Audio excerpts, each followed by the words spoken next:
Creativity, my own small examination of it. In one sense, it is a curse, a spell of self-denial in order to achieve perfection.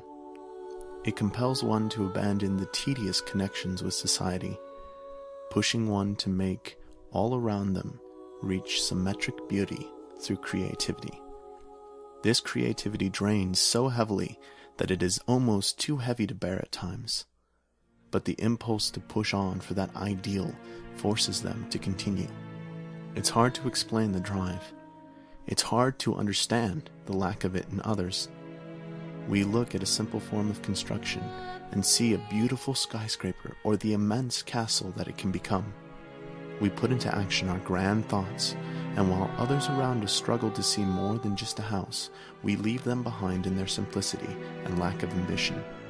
We can see the beauty that can be, and thus our neurosis compels us to destroy our own health in order to reach that beauty.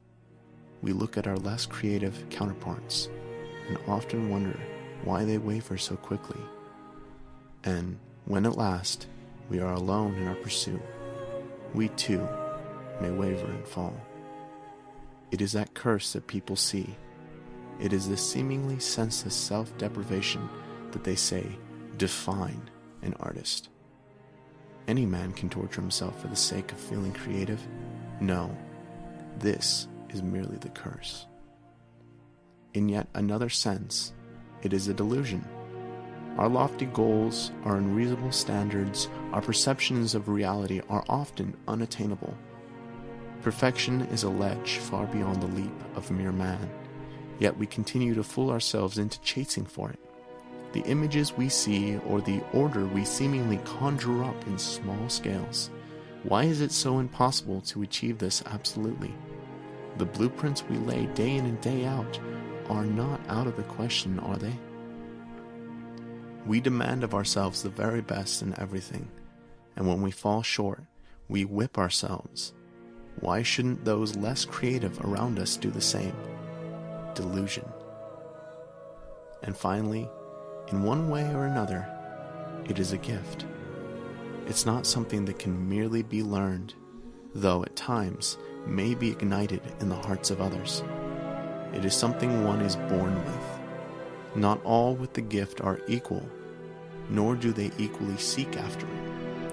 I did not, as a child, decide to sacrifice connections with those around me to pursue art.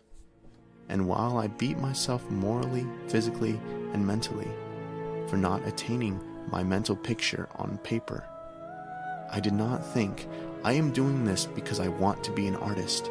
No, I did it naturally, without thought. I did, however, think to myself many times, I wish I could stop this. I no longer want the anger and frustration. The drive, images, and love did not release me, however, and I suffered under the unforgiving foreman that is creativity. Yet it is not without rewards. The sparks of joy were found in the onlookers around me. They saw the results.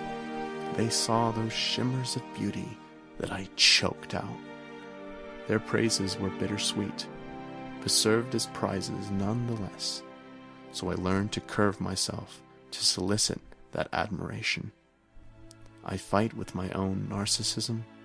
I live with my own obsessiveness, and I struggle with my own depressions. I am an artist.